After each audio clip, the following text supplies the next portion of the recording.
Good afternoon, everybody, and welcome to this, your sunset safari. The sun is very far from setting. That is a Coque Francolin. My name is James Henry, Brian's on camera, and this is Safari Live.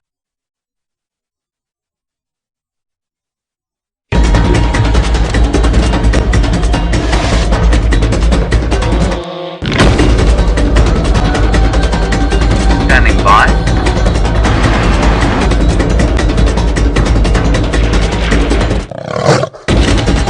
5, 4, 3, 2, 1. You are live, you are live. Hello everybody, again, there is a little Coque Francolin.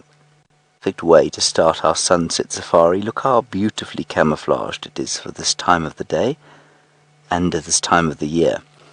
And by this time of the day, of course, I mean that harsh light that's coming down out of the African spring sky, but perfectly just blending there with the grass and the leaves. Isn't she sweet? That's a female Coque Francolin. There's a whole little covey of them. That's the collective noun that we use for francolins and game birds, as people call them. It's an unfortunate term, of course, meaning birds that people like to shoot on the wing. Not myself, of course. So Brian is on camera. He will show you his thumb, but just not yet because we're too far zoomed in. On the other vehicle, we've got Djuma Patterson, of course. She's being filmed by Mowgli, I suppose, Gerding. And in the final control, we have Louise Pavid and Geraldine, the cheesecake, the giraffe, today. And if you're wondering why I'm calling her that, she is in fact dressed, and I kid you not, in a giraffe onesie this afternoon. Why, you might ask? No one really knows. We'll try and get you a picture of that and send it to you. We'll tweet it, #SafariLive. Which brings me to the next topic of conversation, the way you can talk to us. It would be lovely to hear from you during the course of the afternoon. #SafariLive if you're tweeting away like...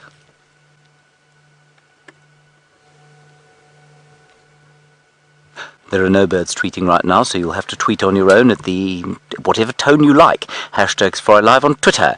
Otherwise, you can talk to us on the email questions at WildEarthTV. Brian, would you kindly show us your thumb and tell us what it is? There it is. What is it? A strange thumb. Is it just a strange thumb? It is. There, everybody, Strange thumb. is a peculiarly strange thumb because all of the other thumbs are not peculiar at all. Okay, Jamie Patterson has got some animals to show you. I'm going to speed towards Cheetah Plains to get to those waterholes and see what's come to drink on this hot day. See you there. And a very good afternoon to all of you. It's lovely to have you on board with us for this glorious sunset safari. And as you can see, starting off our safari experience with a herd of elephants, admittedly a very difficult to see herd of elephants, so they're hiding away, trying to, I think, shelter from the sun. It's, as James might have mentioned, quite a warm spring afternoon here in the African bush, which of course is lovely, but it does mean that for the animals like the elephants and everything else, they're all trying to hide about in the shade. There is a beautiful big bull, though, on his way towards us, so at some point I think he's going to push the slightly smaller and younger elephants more out into the open.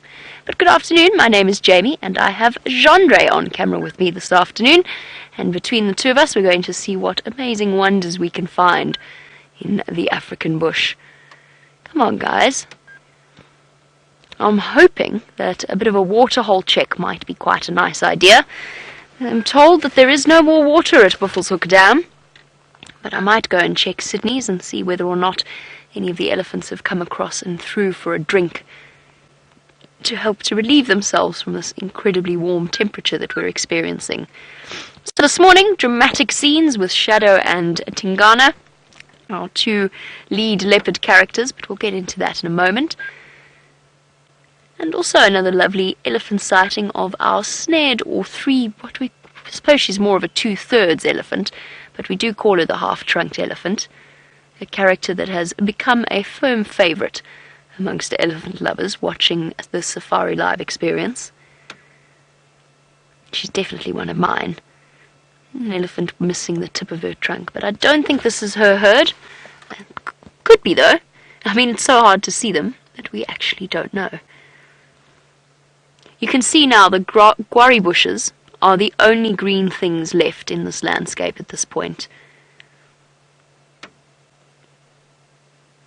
They somehow managed to maintain that vibrant, vivid green, despite the incredible desiccating effect of the hot winds and the heat as we reach the end of our winter period and our dry season.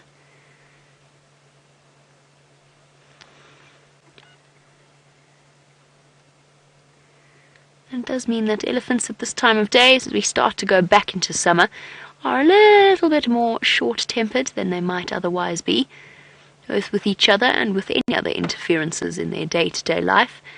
We spoke about it a lot last year, the fact that we were being especially careful with elephants. And that's something, that pattern that we will start falling back onto now in the not too distant future.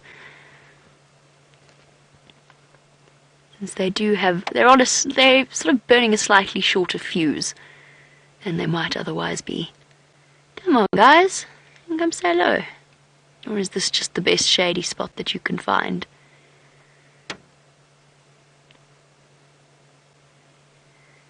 I think they're just looking for a nice patch to have an afternoon snooze. Somewhere nice and sheltered. Well, the good news is I've just heard Aubrey go out on game drive, which means that we can drive past Gallego Pan and just have a double check and see whether there are any remaining elephants at the waterhole there. There's only 2 water points left on Djuma, essentially. Is that true? It is true. There's only 2 remaining water points. There's Gallego Pan and there's Djuma Pan. And that's it. That's all that's left. So for our Ellies, hold on. Come on. Come on. Come say hello. They are not in any kind of a hurry to be racing off.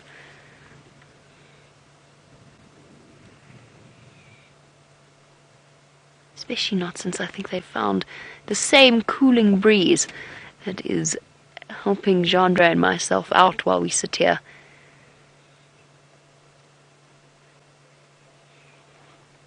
Well, we play the patience game with our elephants and hope that they decide to pop out. Let's go over to James and a herd of beautiful, elegant antelope.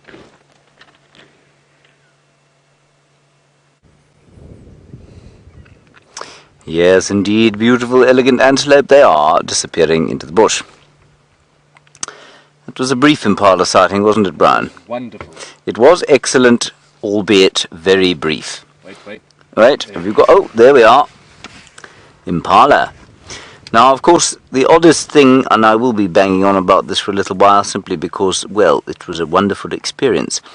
The interesting thing about the Mara Triangle is that Impala occur in very small groups, really not very many of them at all, and that, of course, is because there's very little standing water in sort of pans like they have here. There's the river, but everything drinks from the river, and so away from the rivers you don't find Impala. You find the Impala just living on the fringes of the woodland where the river is. But because there are no pans and things, you find that they don't live anywhere other than that, and that's because they're not migrators. They can't move great distances. They're just simply not designed for it. And it's a great testament, of course, to what the effect that artificial water has had in this particular area. Impala, massively effective grazing and browsing competitors if they have water, which these ones do. They also have lots of bush to hide behind here. You can see that, Brian? There's many sticks there. Many. And thorns. Yes. Righty, on we go. No grass.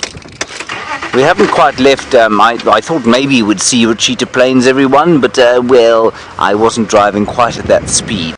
We're still we're only about half a mile down the road from where we last saw you.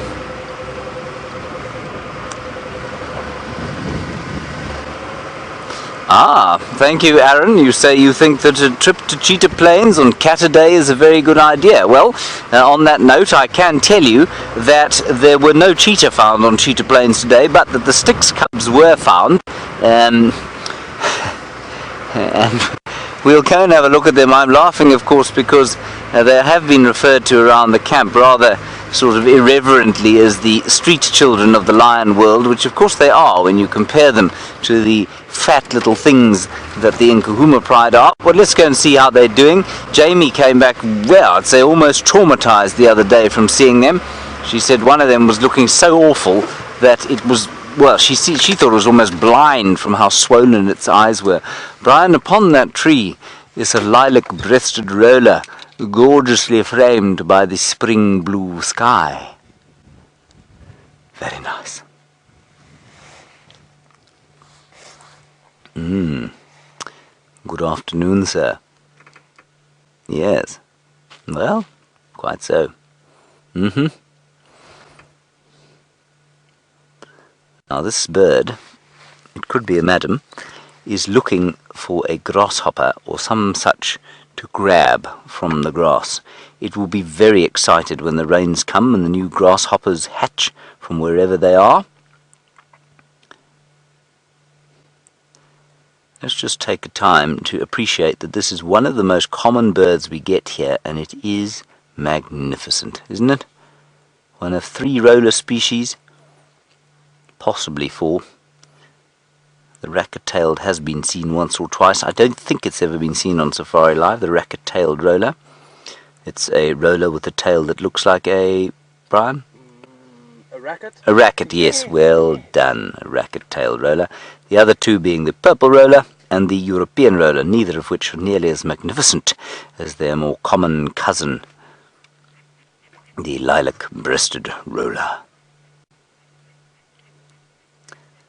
Seems what you can hear, I don't know if you can hear it in the background, is another one calling. And as the other one started calling, this one lifted its head and looked.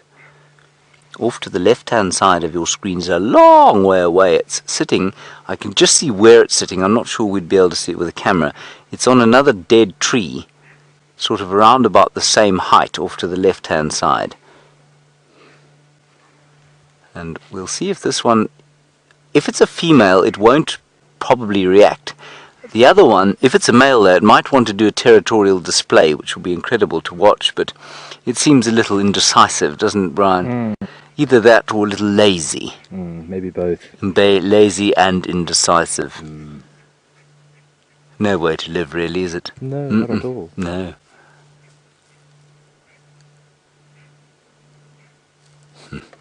Alright, let's move on from this lazy and indecisive lilac-breasted roller.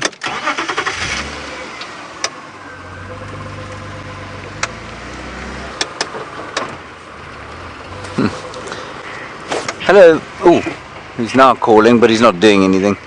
Hello, Valeria in Massachusetts. Sorry. Oh, there's the other one. Brian, it's on the dead tree that you got in there. Valeria, you say you're looking forward to going to Cheetah Plains and hoping to see the gangster cubbies. Yes, well, they are very gangster, but they're not a particularly, not obviously don't belong to a very good gang. I think the Nkuhumas are also a bit of a gang, but their gang is substantially more successful, a bit like the Mafia, I suppose, versus a, well, low-level street gang. I think they've got a little nest in there, everyone. And I hope this nest lasts longer than the one that I found a little while back, which was blown over by the wind. It's the only bird that's calling. Everything else is completely silent.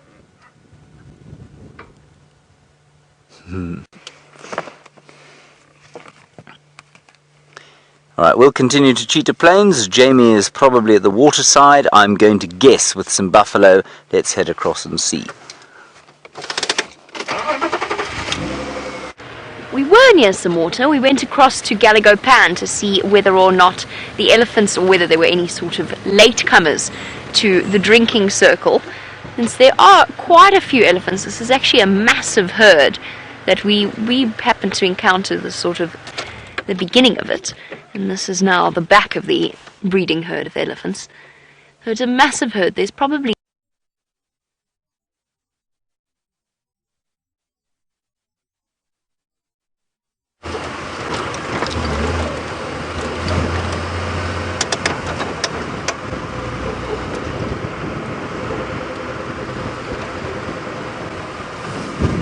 Hello again.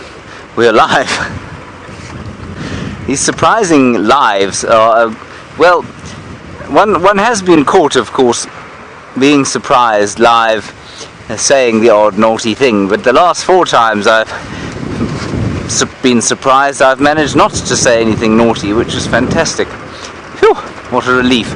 It's always a relief when you hear, sorry, you're live, we lost someone else. You think back 5 seconds before you went live and you think to yourself, no, I'm okay, good. And this wave of relief washes through your body. Phew.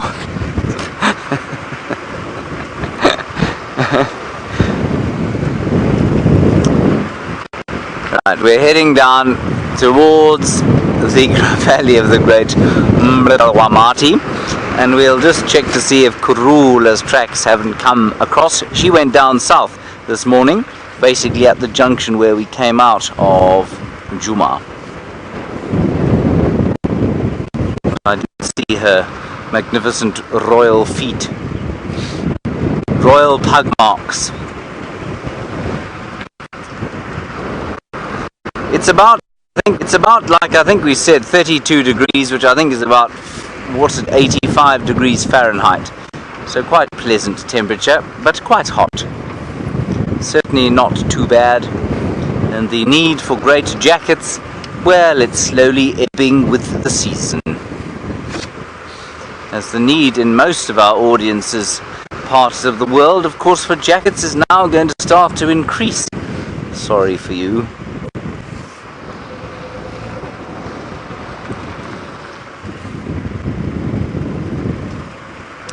And it's a very wintry landscape still, and this is the odd thing, of course, is that once we hit spring, we've still got a month or so before everything turns green.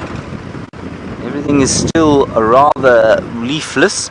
It will continue to get even more leafless as the spring progresses. And only after the first rains will we get greenery in the clearings, but some of the trees will flush as a response to the lengthening days. There's another herd of Impala, Brian. And the call of the golden-tailed woodpecker. Sorry, Impala. What you've done to I'm sorry about that. I had to impersonate the golden-tailed woodpecker, Brian. Can you imagine I hadn't? People wouldn't know what I was talking about.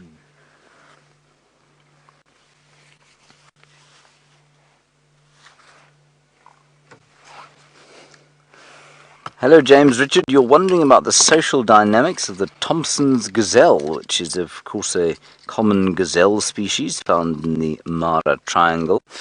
Relatively similar. They don't live in bachelor herds much, really, but they do when they get ready to mate.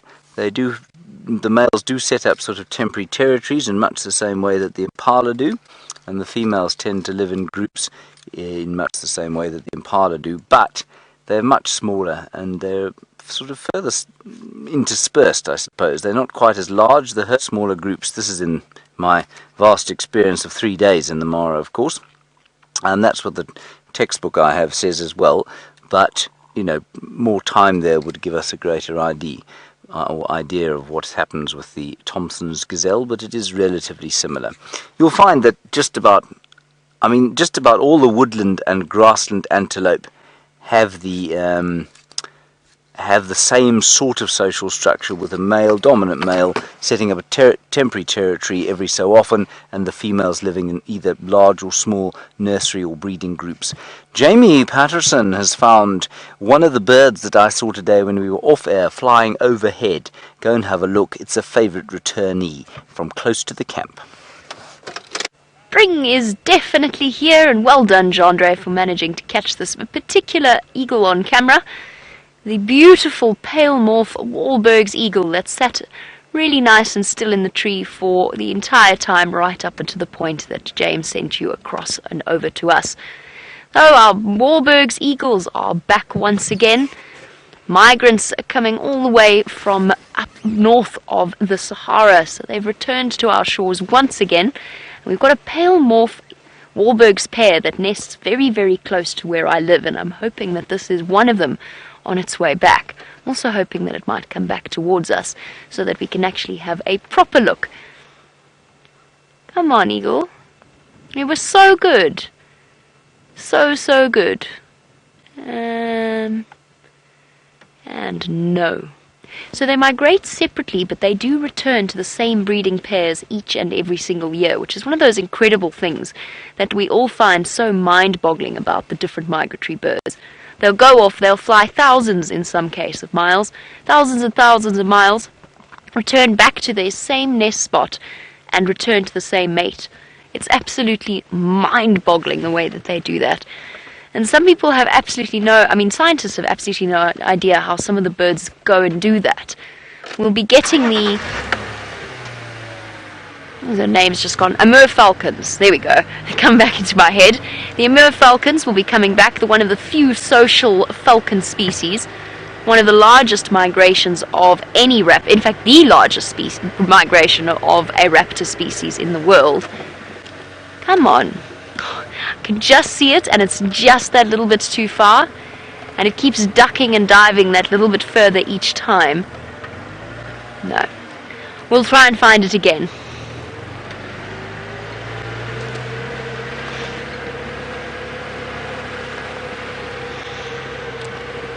I think it's safe to say that over the next few weeks we're going to be getting our migratory bird species back from the initial.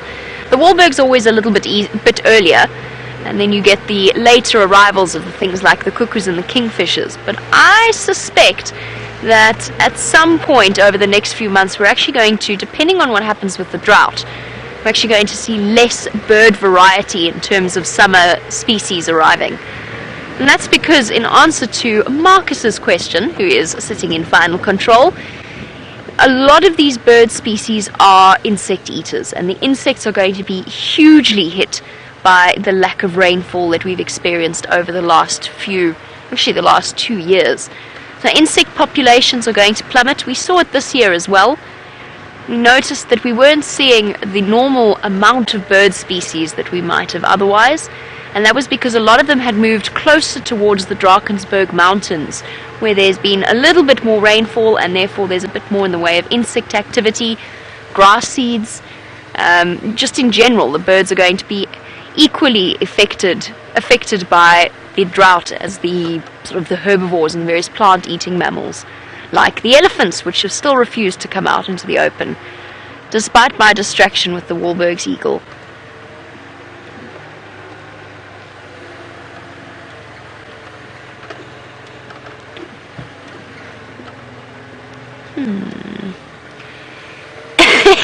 And hello to Sean from Secunda. Sean, it's been a while since I've heard your name, actually.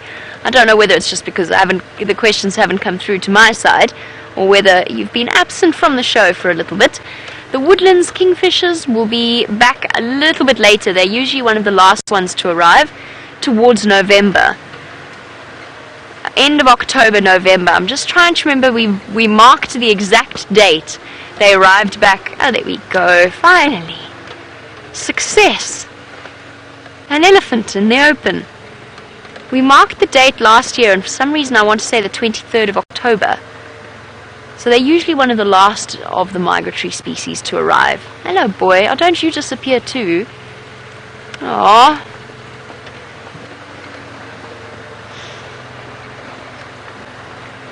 Okay. Bye then.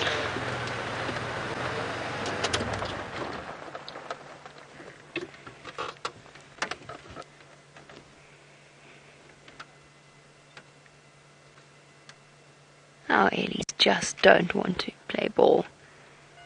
But at least we've got this view of this ball for now as he stops, glancing back at us. There's a twisting of the trunk. There's an almost instant indicator that he's a little bit uncertain. He just wants to stop and think about what he's going to do about our presence. And then he's going to wander off. Very clearly a young male. Jandre, I don't know what it is, you're scaring all the elephants away. Must be Jandre, there can be no other explanation. They are running away from him. He's giving me a very sad look. It's not Gendre. It is not Gendre scaring the elephants away, it's the sun. They're all trying to hide away from it. I think we might have to give up the patience game that we've been playing.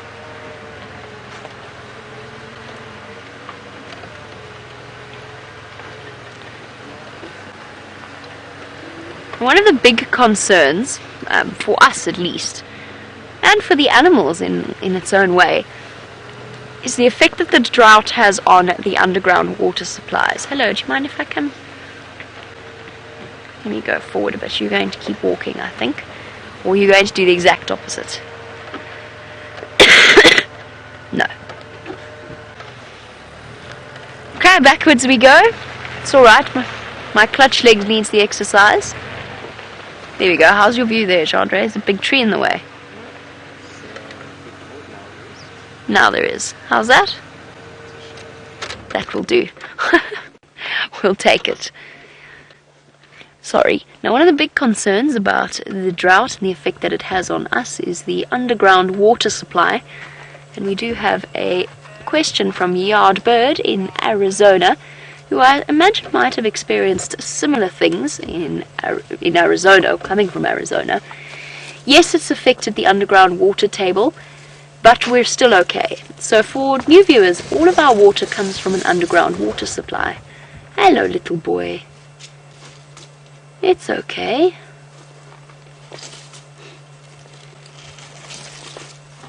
Tiny little one. Just on the outskirts of the herd. Not quite independent. So all of our water is pumped up from underneath the ground, which is why often we get asked, can't we supply extra water for the animals? And the answer is no, we can't, because that water has to come from somewhere and we have to manage it and balance the amount that we provide as much as possible.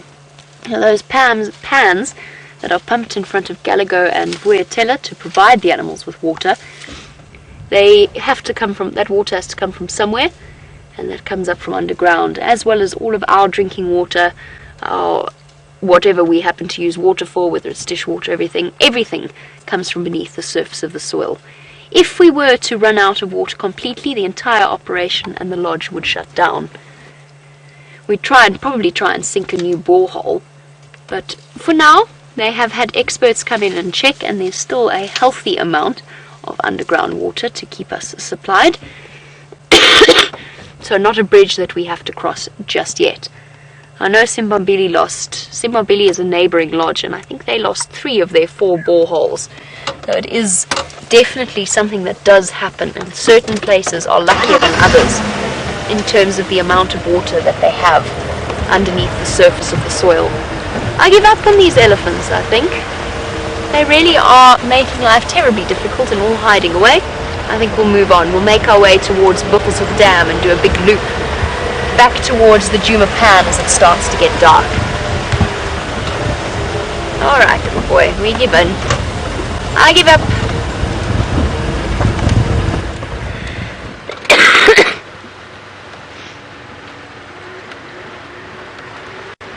Alrighty, so as we leave our elephants for now, we'll see if we can't find some other more out in the open elephants. This morning was another truly extraordinary sunrise safari, where we had Tingana not mating with Shadow, but basically attempting to escape the area from where he stole Karula's kill yesterday on the sunset safari.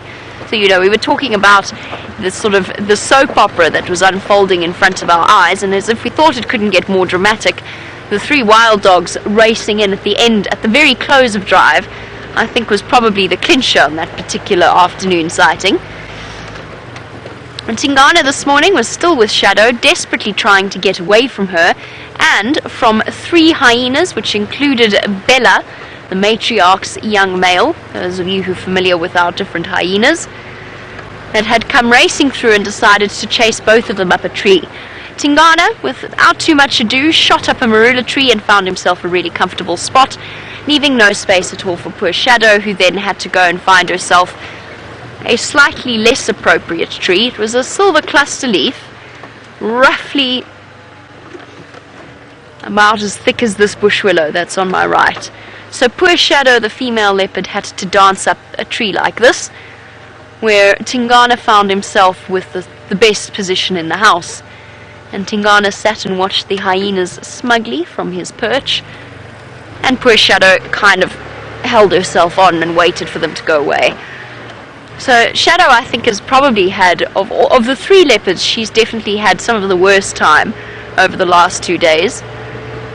Although I think Karula gives her a very good run for her money. Karula lost her Impala kill to Tingana. And for those of you who are new to the show and for whom this is making no sense, it's a long story, but essentially all 3 of those creatures are leopards. Tingana is a male leopard, Karula is a female leopard, and Shadow is her daughter, her fully grown adult daughter. And we left them moving on to Arathusa. I moved off Arathusa this morning, so I don't know where exactly they went. But it seemed as though Tingana was very much on a mission, so much so that despite Shadow's best efforts, she couldn't seem to attract his attentions.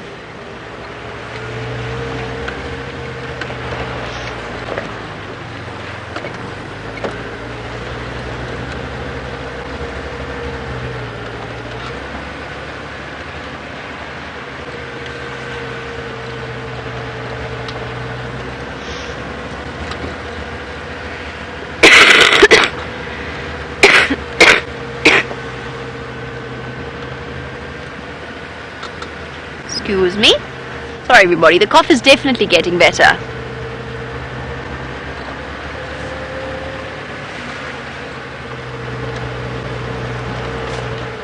That's actually really cool. It's a huge community nest spider web. I don't know if what's going to be better for light. If I do that, is it okay, Genre? It just looks fascinating.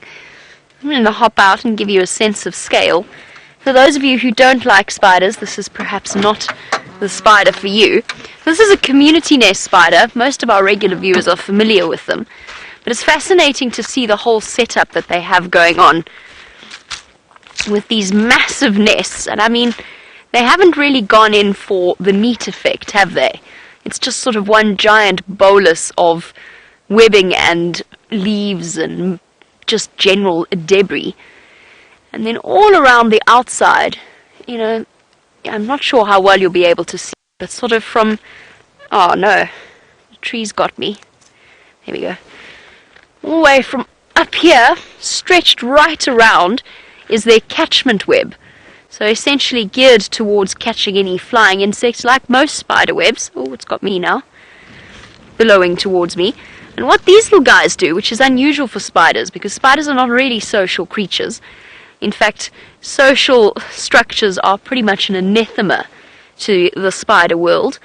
What they do is they send out little hunting parties that will then go and catch whatever prey happens to be in the area, or happens to be caught in the web, and they'll bring it back into the community nest itself, and feed the community, hence the name. Very sticky. I know that sounds silly, but it's stickier than something like an orb web or a funnel web or anything like that. Okay. Just thought I'd stop there because it caught the sun so beautifully. There is, of course, also the fact that the Nkuhuma lions are definitely on Djuma. The way that James has described to me where they are, it's going to be exceptionally tricky to get the vehicles in there. So we might wait until it starts to cool down and there's a better chance that they'll pop out and go towards water. And speaking of James, I'm sure that he has plenty to tell you now that he has completed the journey to the Far East, or at least as far east as we can go, and is now on Cheetah Plains.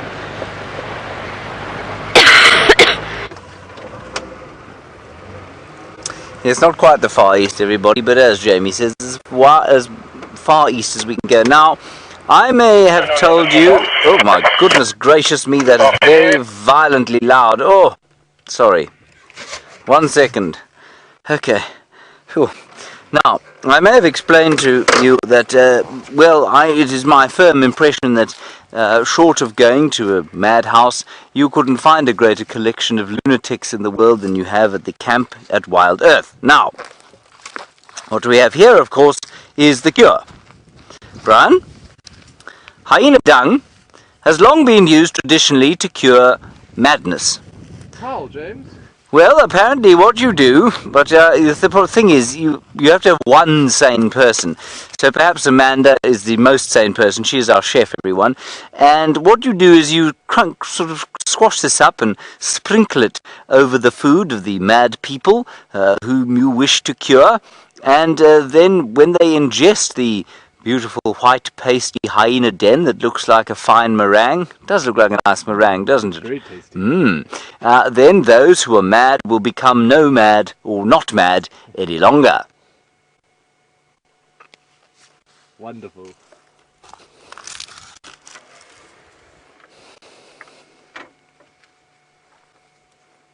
Shall we take some back, Brian? I think we should. Okay. That is a genuine story. I'm not joking, everybody. Right, on we go. Whew. Calcium carbonate on the end there. Radio's going crazy. This is terrible.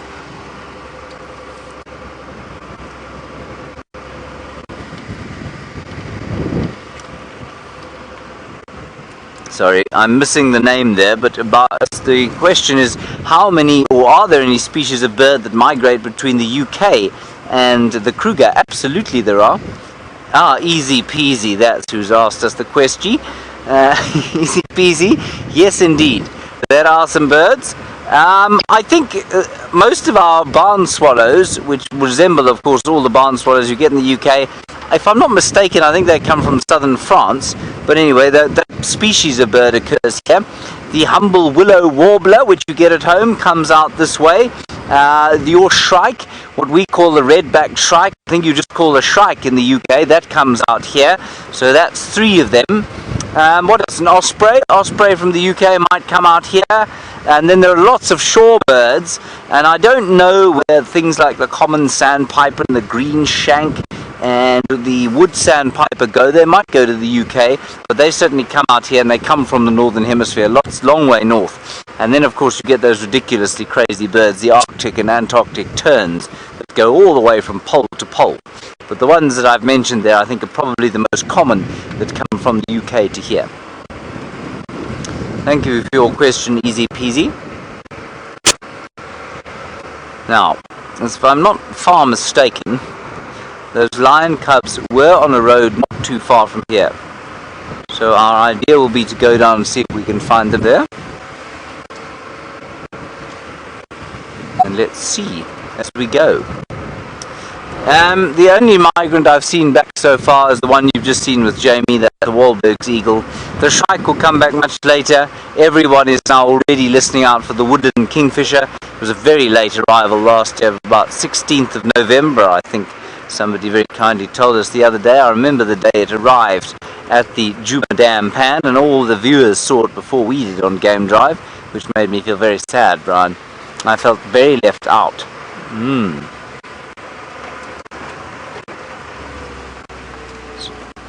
Sorry, I'm just listening quickly. I don't know what that was. We'll try and catch up with it a bit later.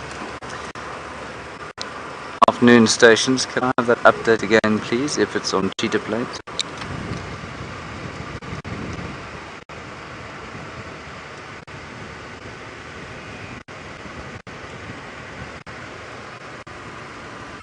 It's on Torchwood. Male lion, not us. Cover, thank you. Gosh, ooh. There it is, Brian. Was a southern black tit.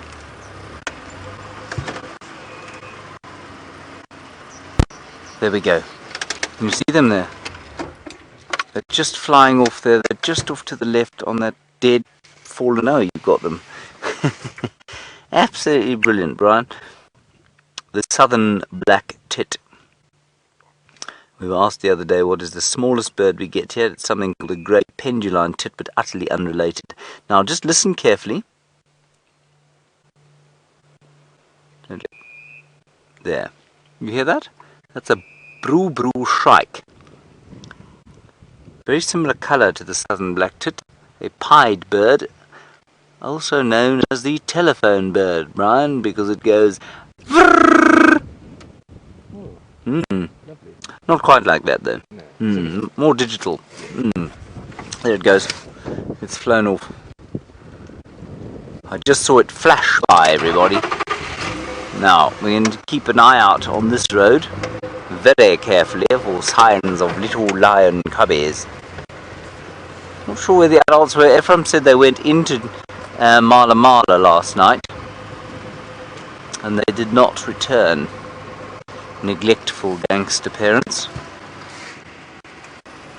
They of course have the same fathers, or potentially the same fathers. Sorry, they potentially have the same fathers as the Nkuhumas. I was just momentarily struck there by a new voice on the radio from Jackie's Sabi camp. It was our Sabi house. Remember where I showed you the sign yesterday? Somewhere down there. We shall be sure to greet them fondly if we see them. Might be Jackie herself driving. Many ladies on the radio today, which I think is excellent.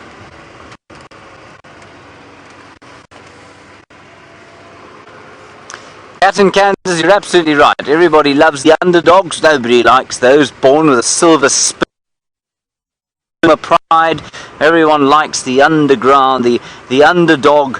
What shall we say? Sort of. I'm trying to think of a bad neighbourhood somewhere without being insulting. Can't think of one. I'm just going to leave it there. Bad neighbourhood, poor background, neglectful parents, youngsters that then do good for themselves. The Oliver Twists. There we go. The Oliver Twists of the wilderness. That's what we'll call the Styx Cubs. But yes, certainly a great difference between them and the rather silver spoony Nkuhumas, especially those three little teddy bear things that are so fat and they look so healthy. I was looking back over a few of the pictures I've taken of them, and they are, you cannot believe, I mean, they really do look like sort of soft toys you might buy from a toy store, high quality toy store. Whereas the Styx Cubs look like they've been put together or made of pipe cleaners. Dirty pipe cleaners. Used pipe cleaners. I'm losing Louise again.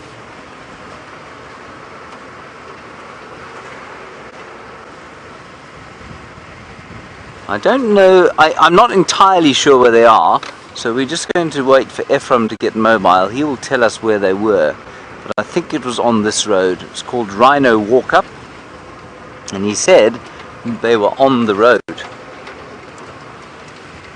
But you didn't see them here.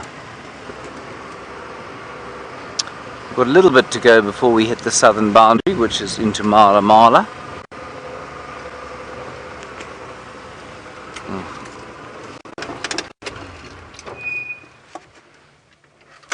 Andrea, I'm afraid I didn't hear your question properly, this beastly radio. 1 second. Try again with that, Weesey, if you don't mind. There we go.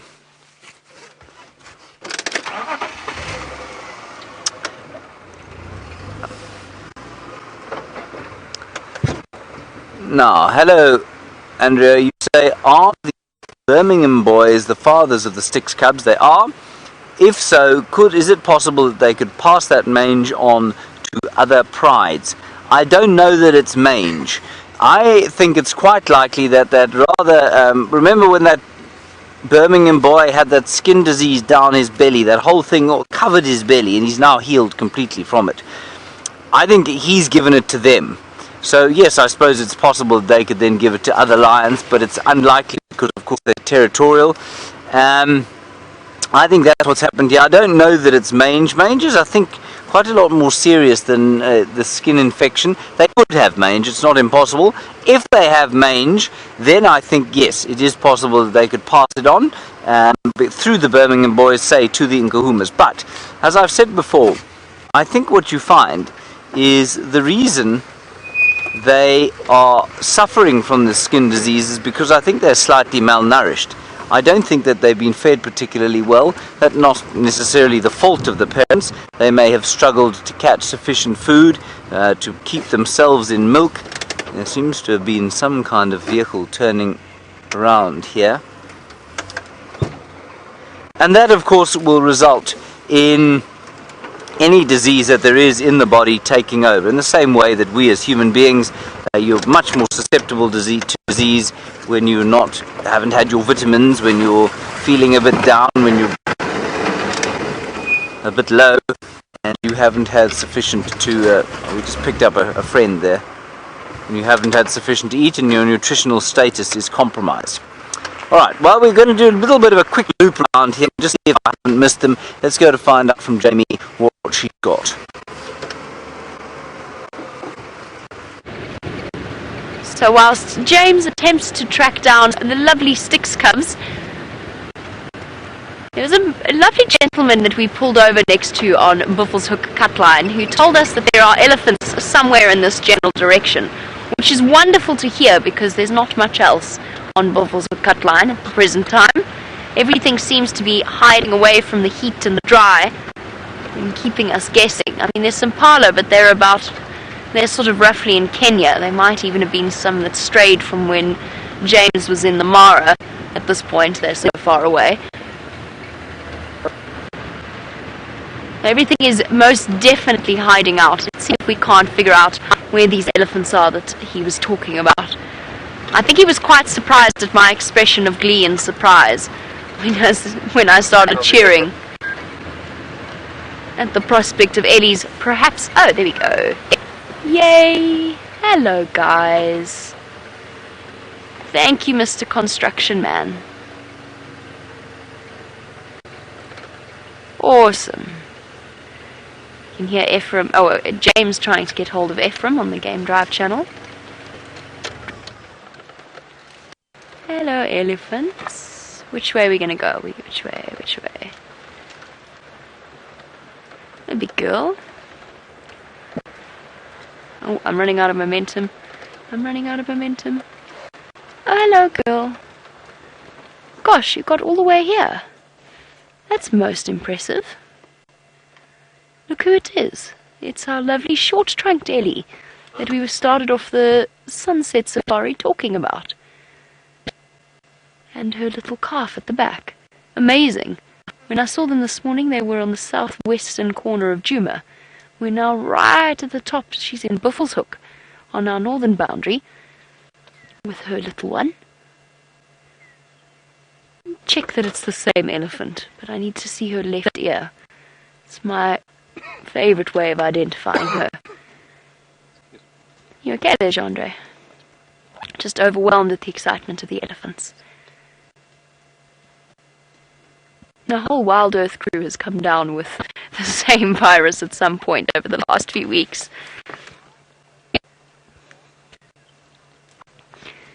There we go. You can see she's got her short trunk. I'm actually going to... Bear with me one moment. I think I'm going to... Oh, it's going to put us right into the sun. I was going to try and turn around, but let me just try to go forward a little bit so we can watch her as she feeds. Hey, girl.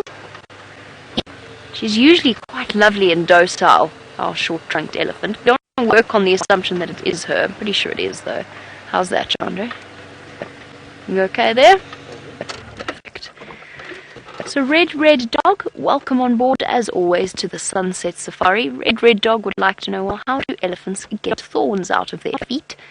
And the answer is through sort of methodically scraping them against the bottom of the ground. They don't pluck them out with their trunks, as children's stories might have led you to believe.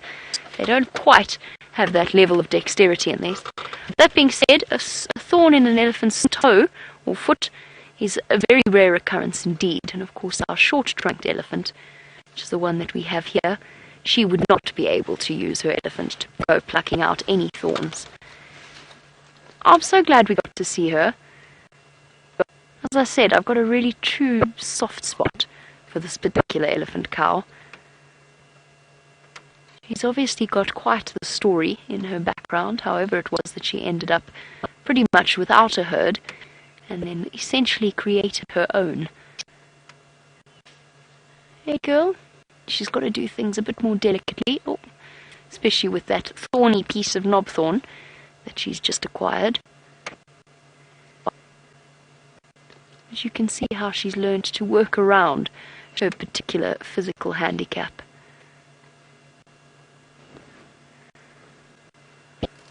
She's also got green all over the bottom of her jaw, for those of you who are sharp-eyed. Oh dear. Fear we shall have to move once again, as there is somebody desperately wanting to make their way past. So let me just shift up a little bit. Hi girl, do you mind if I come into... We're going to go onto Buffelshoek, but only this much, so we won't tell anybody. Just to move out of the way for all 20 cars that have now lined up to get past. I'm exaggerating, it's 2.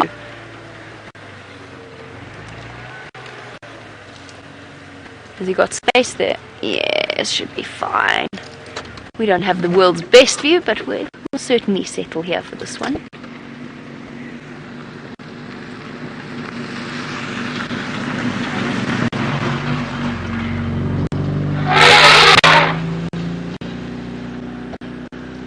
Just letting that vehicle know who's boss. Don't look at me like that, I didn't do anything. Not me. Sorry, girl.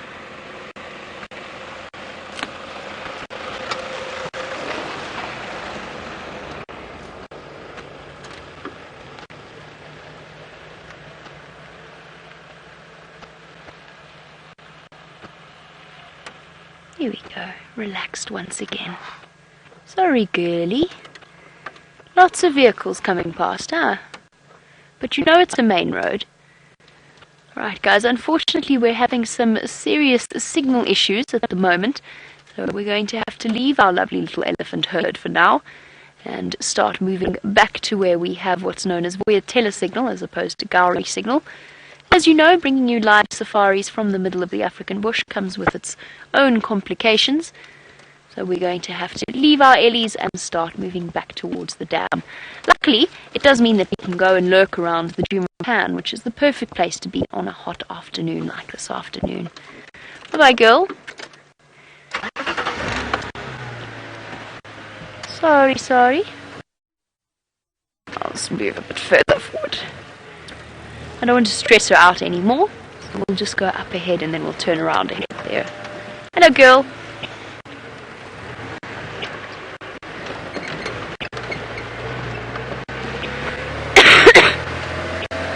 So one of my absolute favourite elephants, I've got a soft spot for her. She's got a young female in her herd that we don't know if it's her daughter or if it is a younger sister. That's also a possibility. James thinks that she's a little bit too young for it to be her daughter. I'm not 100% convinced, but I definitely see that argument. It might be her younger sister that split away whenever she was separated from her herd. And you could well find that that happened when her trunk was injured in that way. She just couldn't keep up with the rest of the herd, or perhaps they couldn't wait for her, and they moved off and her younger sister stayed. And since then, she's clearly had a male calf, who is probably around, I'd guess at about 6 or so, and she's got a brand new little one that we saw for the first time a couple of months ago, a little female. It's wonderfully cheeky. And I come through, big girl.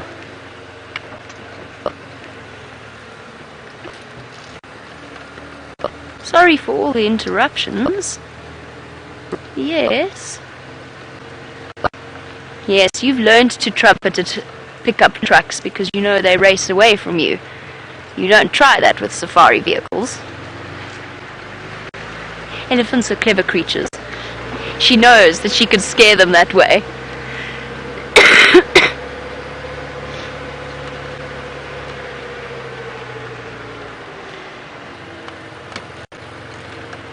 one little straggler making his way to the rest of the herd.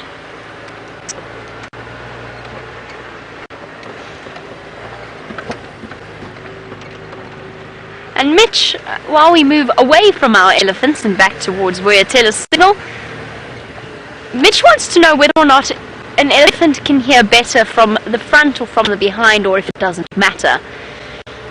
My suggestion is fractionally they can hear better from the front, but it's probably much of a muchness all the way around. And the only reason I'm thinking that is because they don't have quite the same level of directional ability of their ears. So of course Kudu and Inyala, they're able to direct their ears almost like radar dishes to pick up where the sounds are coming from. Elephants can flap their ears but not really move them to the same degree. So they probably can't hear, but I mean, I'm talking of the smallest of nuances here. There won't be much of there'll be a barely perceivable difference, if any. We'll just make sure we look for the lions while we drive along here as well. Keep an eye out for them, since I know they disappeared somewhere off into this really dense vegetation. But it definitely won't be a massive difference, but maybe just a little bit, just because they can, you know how we often do this? Brent's showing you how to listen to things in the bush by cupping your hands around your ears. It works similar with elephant ears. No, sorry, imagination, lion log. In fact, not even lion log, lion soil. Which is even more embarrassing. And one Dacre, which disappeared really too fast. Okay. Oh.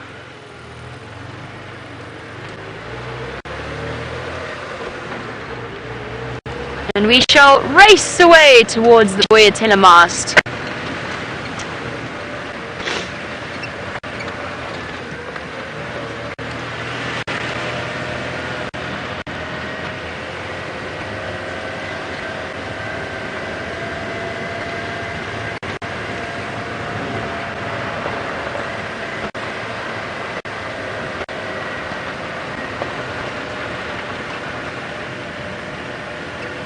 While we put our foot flats to race back to WildEarthTV signal, Okie in Oklahoma, which is, by the way, one of my favorite usernames to say. Okie in Oklahoma had an earthquake this morning and was wondering whether we ever get earthquakes in Djuma. But first of all, Okie, I hope that everybody's okay and that it wasn't anything too serious. And the answer is very, very seldom. I've never experienced any earthquakes in the low... No, that's not true. There was actually one in Hoedspruit recently. I can't remember what it measured. It was a tiny tremor, but there was one in Hoedspruit. I think it was maybe 4 or 5 or something, somewhere around there. So I'm sorry, I nearly told you something that wasn't true. There was a tremor. We had a tremor when? Under the power line. That's so true, we did. Chandra and I actually had a tremor as well when we were sitting with Sandile underneath the power lines. That was terrifying. We don't know if that was the power lines or the earth. Not like the earth though. Anyway, it does happen, but nothing major in this particular spot. Johannesburg occasionally gets slightly more serious incidents, but even then, it's nothing to write home about.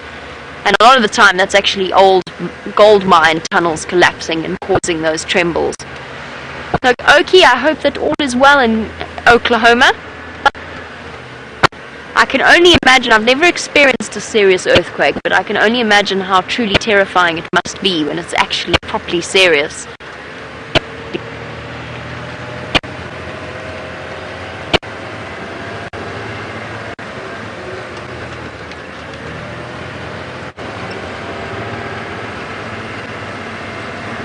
Okay, well, things seem to be a bit shaky, you know.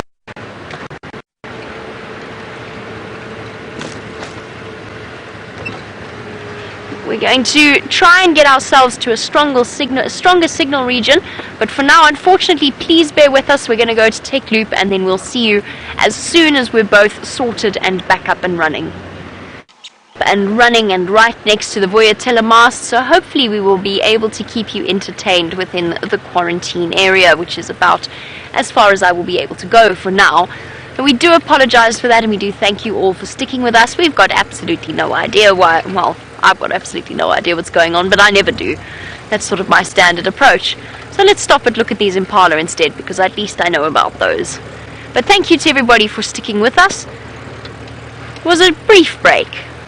We've definitely had worse. Hello, Impala. I don't suppose you've seen our Gowrie signal anywhere, have you? Yes, no? Not so much. You know about as much as I do. In fact, the Impala probably understand a little better what's going on. Accompanied by their cohorts of Oxpeckers yesterday, no, the day before, or whenever it was, we had one Impala that seemed to be playing host to all of the Oxpecker on Djuma, and it appears that this afternoon it is this ew's turn, and she just suddenly got so irritated with their presence on her. We were chatting today over breakfast, as you do, about the poor lot that is an Impala ew's life. Oh, look at the juvenile, by the way. On the middle of her back, that's a juvenile Oxpecker. In the center of her back, it's got a black bill rather than a red one. So the two adults, one on the right and one on the left, and then in the center is a juvenile Oxpecker. Gives us a really nice view of their stiffened... Oh, peekaboo. Look, that one's just starting to get its red eye. Red and yellow surrounded eye. But not yet its red bill. So there you go, the adult sitting on top of the shoulder, and the juvenile looks totally, well, not totally different, I suppose, but definitely a serious lack of brightness on the face of a juvenile Oxpecker. And as they comb away through the fur of the Impala, it sounds as though James has also had some success with searching for elephants. Let's go and have a look at which ones he's found.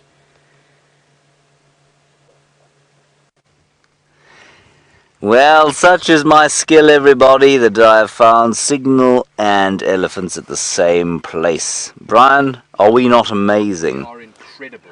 Unbelievable. Unfathomable, some would say. Indisputable. That doesn't really make sense, does it? No. Anyway, there are some elephants, everyone. We're on the Cheetah Plains driveway, making our way back sort of to within Gowrie, not Gowrie, beastly Gowrie, into Vuyatela tower signal range. And suddenly the elephants popped up, and so indeed did our signal. So we'll just watch them here. The most notable thing about what's going on here is how there is no grass on the ground at all, and there is almost nothing in the way of leaves on the trees here. These elephants are on a diet basically largely consisting of bark and dry sticks at the moment, and they ain't looking too fly. Some of them, they're looking a little bit well emaciated, really. I don't think that's necessarily a bad thing. I mean, I don't think it's necessarily a train smash for their lives. I think it's probably relatively normal, but they'll certainly be thinner than they would be in a normal year because of the drought that we've had. And we could be staring down the barrel of another month or two without any rain. I don't think it's going to be quite that long. No, September 20th. Oh, sorry, Brian, the September of the 20th is when we're going to get rain. I think I said the 5th of October or something, didn't I? Or maybe 15th of October. What, 2017? No, not 2017, negative.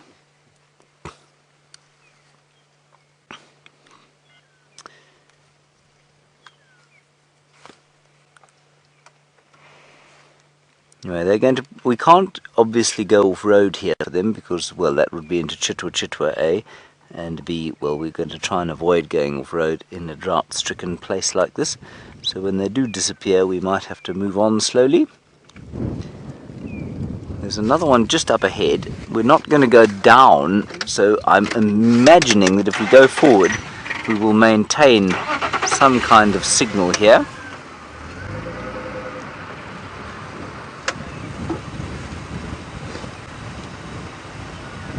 There's quite a large bull here in front of us as we bump along the road.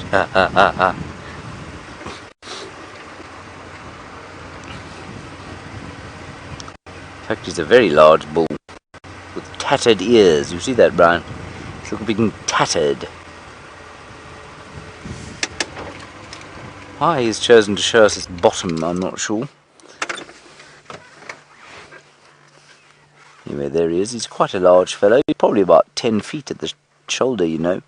He's a big guy. But again, doesn't look quite as impressive as he probably does at the back end of a very good summer.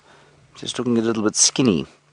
Now, the other elephants, of course, that are used to living in conditions like these are the Namibian elephants, sometimes referred to as desert elephants, which, of course, is a slightly incorrect designation. They should be known as desert-adapted elephants, because they manage to cope in the very dry situation that is in Namibia. And these fellows are able, I mean I'm comparing them because the Namibian elephants, those desert-adapted elephants, do look very skinny all the time. They're much slighter than our elephants here. They're exactly the same animal, but it does mean that these elephants can survive in fairly adverse conditions and still be okay. I guess their shape changes, they modify their physiology slightly, and they manage to get by. And again, that lovely colour, perfectly camouflaged for this time of year. And one does wonder why it is that an elephant needs to be camouflaged at all. That's the herd moving up quite quickly towards the north. It's quite a nice picture, that, actually. Going past the bull.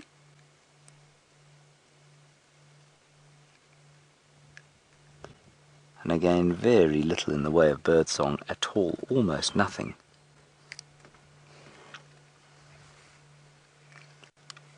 There's another big bull, that's why they're moving, Brian.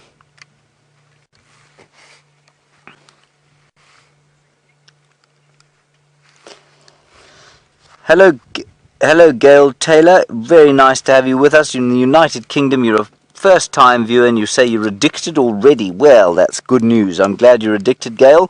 And you want to know about whether or not elephants sleep standing up or lying down. Well, it depends on the elephant. Interestingly, that big bull you're looking at now is quite likely to lie down every so often. He's even bigger than the other chap. He's probably slightly over 10 feet at the shoulder, and certainly a lot heavier. Probably a good 35 to 40-year-old bull. He might lie down, Gail. We do have records of big elephants like that lying down. But normally, sort of between that big size and then down to about a 6-year-old, they don't lie down much. Sometimes they lean up against a termite mound. It's quite a good way for them to lie down. But the very little ones do lie down. And Gail, there's a very good reason for that. And the reason is that because they're so heavy, they actually crush their own organs, which is quite interesting. They manage to crush their own organs, and so it's very uncomfortable for them to lie down for too long. And that's why if they are darted and relocated to different areas, you've got to be quite careful about it, because if you lie them down for too long, the blood pools in all the wrong places, and they can have really sort of adverse physiological responses to being lain down. So yes, normally it's dozing. And you know, the bigger you are, apparently, the less you actually have to sleep, because your physiology per kilogram is that much slower. Your metabolism per kilogram is that much slower. So you'll probably find that they do quite a lot of dozing in the shade during the day, rather than fast sleeping like we do. Thank you, Gail. I hope your addiction continues to take hold of you, and that you will spread it to your friends. It's always lovely to have new viewers.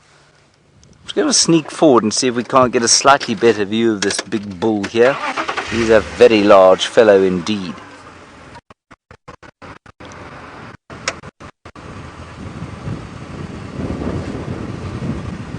He's also in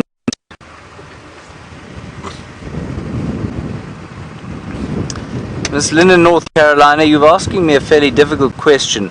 Now, we're going to be a little careful of this fellow. He is in must, which means that his, he'll be a little bit frustrated with life.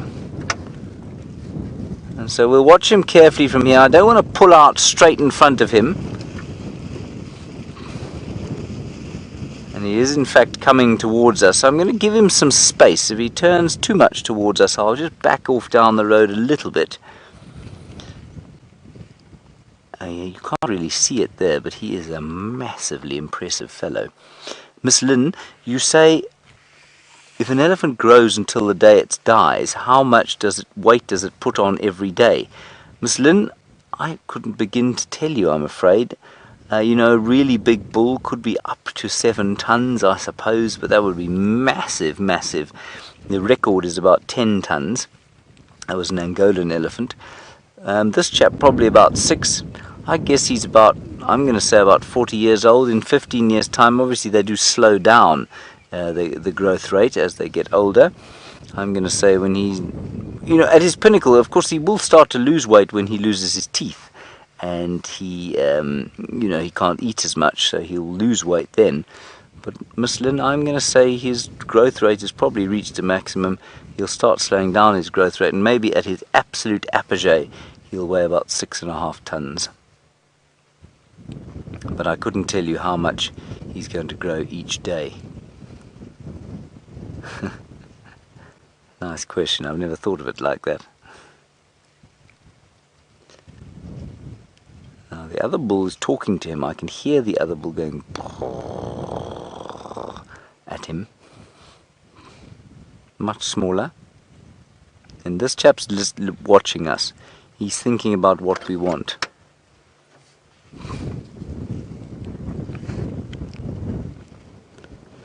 Hello, Paul. You're wondering about waterholes in the Kruger, and you say I have said that they've closed quite a lot of them. You don't understand the logic.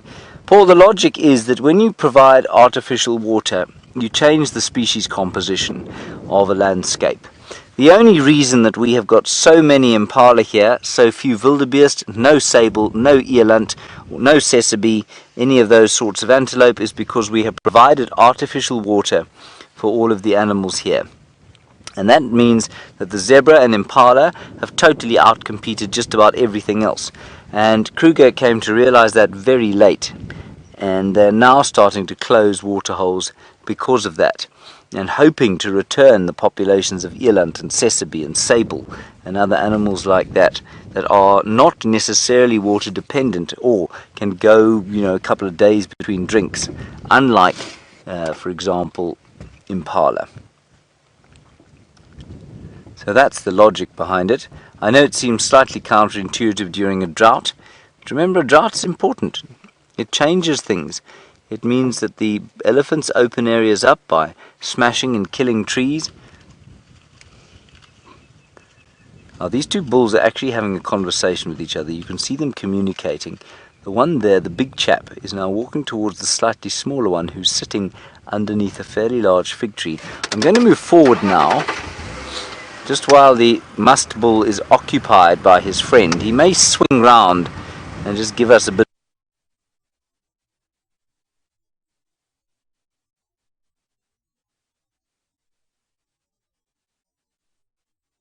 of a warning, but I just wanted you to get an idea of his amazing size. I mean, he is a monstrous fellow, and he's dripping that green smelly urine at the moment. That's how we can tell he's in must. There we go. There you go, you got a much better view of him. Now that other bull is not small, but he is dwarfed by this big fellow here.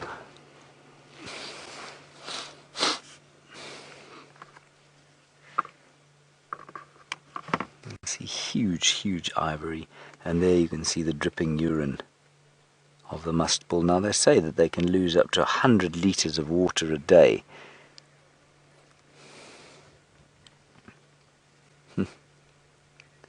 Well, exactly, Anna Marie. You say that poor fellow in must and not a lot of food. He must be quite cranky. Indeed, I would suggest he's very cranky. And certainly he's having a conversation with that elephant in front of him. I know that because they keep turning towards each other. Whether they're actually physically saying anything, I don't know. He's also having a bit of a communication with us. See, he's just turning to us and smelling us now. And he's looking, he's turning his head towards us. He's deciding if we're a threat, he's deciding if he's irritated with us or not.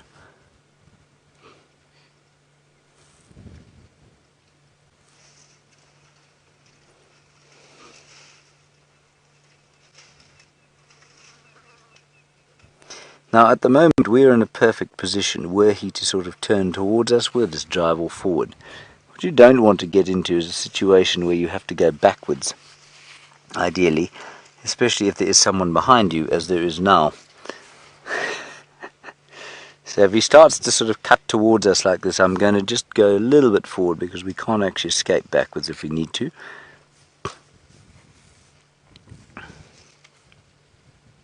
But I think he's fairly preoccupied. Oof, he's really dripping a lot now. And there we can smell it. The sort of sweet leathery smell of an elephant's must. And those two younger elephants, the cow and the calf, in front, remember when I said they were moving quite quickly? That's what they were moving for, or from. They were trying to get away from this fellow, because he'll be looking to mate. And he won't be particularly patient about it. There, you might just, no, you can't quite see them moving off. There, you can see them scuttling off now.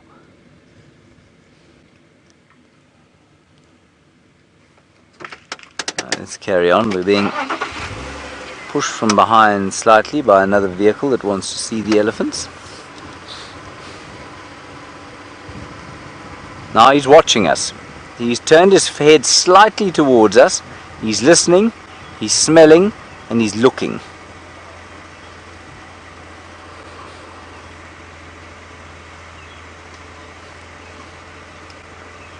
Just want to make sure the guys behind us have got some space to get out the way if he takes the fence. I don't think he's going to.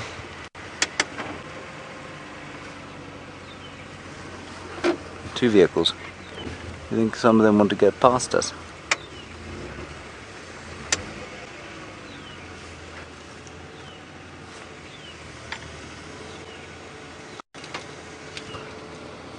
Just going to move off the road. Sorry everyone, I don't know if they want to get past us or not.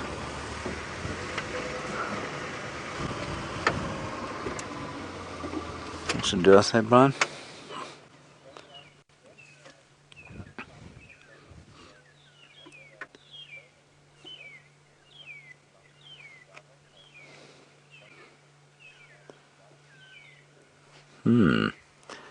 Hello, Chai Town Connie. Chai Town Connie, you're wondering about intelligence in elephants and animals generally, and you want to know, do I think that elephants are amongst the most intelligent of species? Chai Town Connie, it very much depends on your definition of intelligence, and I've been reading quite extensively actually on IQ of late. And human intelligence, or the intelligence quotient, Marman, how's it? I had heard about them, but we don't have any signal in there, so we're having to go back. Thanks, Mike. Sorry everybody, that was Mike just telling us about the lions in Cheetah Plains. Unfortunately, we don't have any signal, so we can't go there.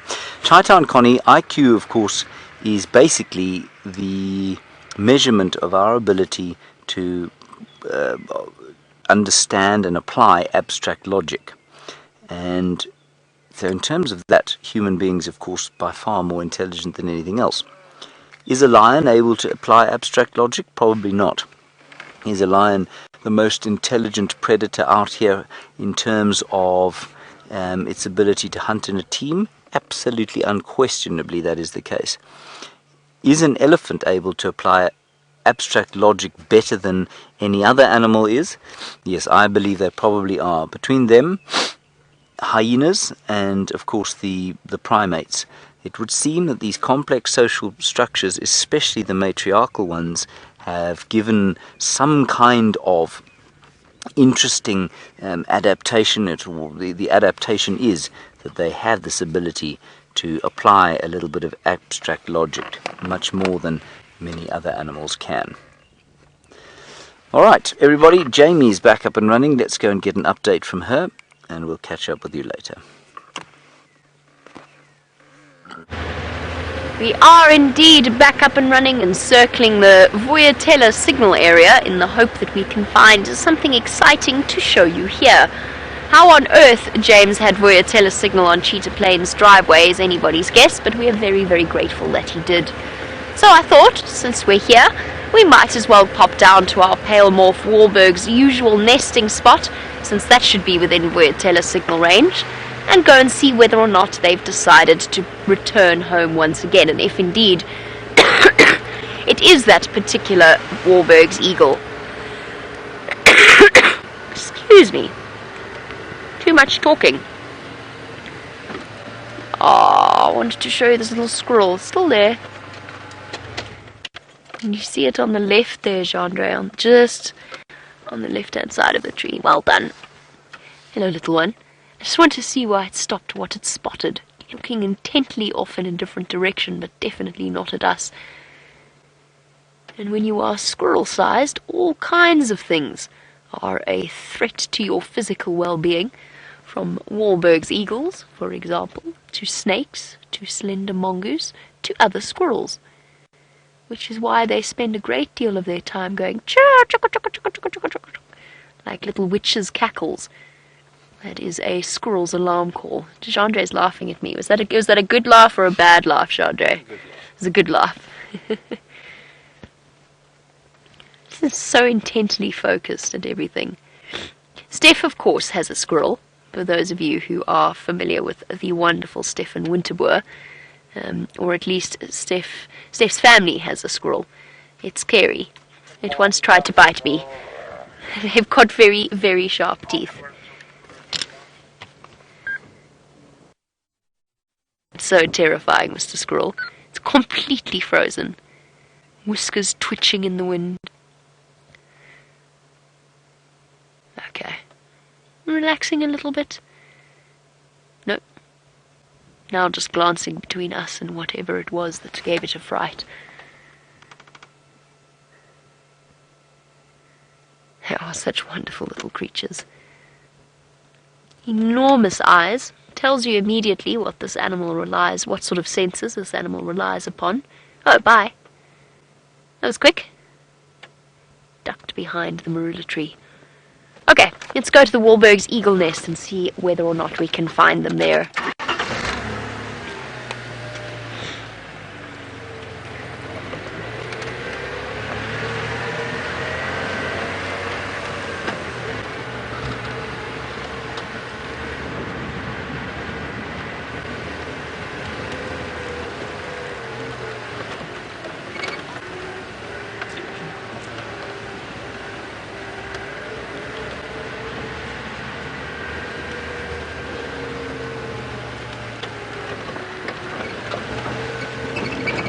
One of the most exciting things talking about our different birds of prey species is the fact that this morning I'm relatively certain that Brian and myself found a new shikra nest. In fact, I know we found a shikra nest. The question is whether or not they're going to stay and actually utilize that nest over the next few weeks. But that is really, really exciting. So a shikra is a tiny little goshawk species, roughly sort of yay big. Exceptionally small, not quite the Wahlbergs eagle that we're looking for at the moment, but we watched a pair of them breaking off sticks and popping them onto their nest and sort of constructing it all around. It's fascinating to witness. Now, James was wondering about, on the subject of our different raptor species, whether or not our kites are migratory and if we're going to be seeing them back anytime soon. The most common of the kite species that we get out here is a bird called a yellow-billed kite, and whilst they're not migratory in the same sense of the Wahlbergs eagles, for example, the birds that cover tremendous distances, they do often migrate for food and move further up into Africa and into different parts of South Africa as well. So we should be seeing them relatively soon, returning once again to our shores. My favourite kite, just by the way, is a black-shouldered kite, which I'm going to look up for you in a moment, since our Wahlbergs nest is empty. Yeah, it's empty. There's nothing sitting up there. Sorry. I'm going to just look for the kite species. I'll show you my favourite kite, since all is quiet in Voyatella. How do you spell kite again? There we go. You can hear a squirrel frantically calling, which could well be the Wahlbergs. Or it could be our confused friend from earlier.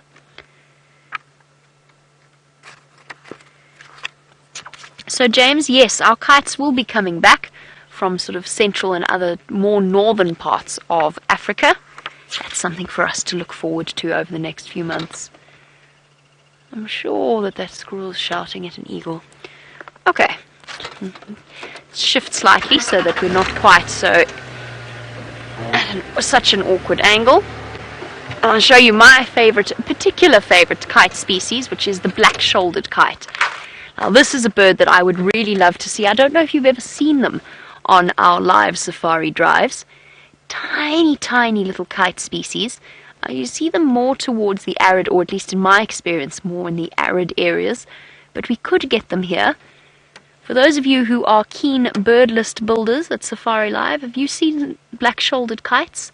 Because I haven't seen one while I've been here, I don't think. Beautiful little bird, also particularly tiny.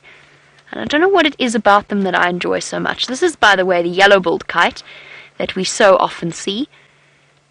It's the most common of our kite species, much, much double the size of the black-shouldered kite that I was talking about, that James asked the question about. We could also see a black kite, which is the one above it, but that's rarer in this particular area. I haven't seen that many black kites while I've been here.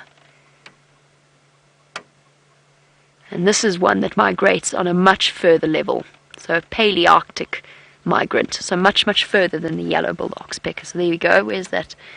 Here we go, your Palearctic species, so further ranging than the intra-African migrant that is the yellow-billed kite.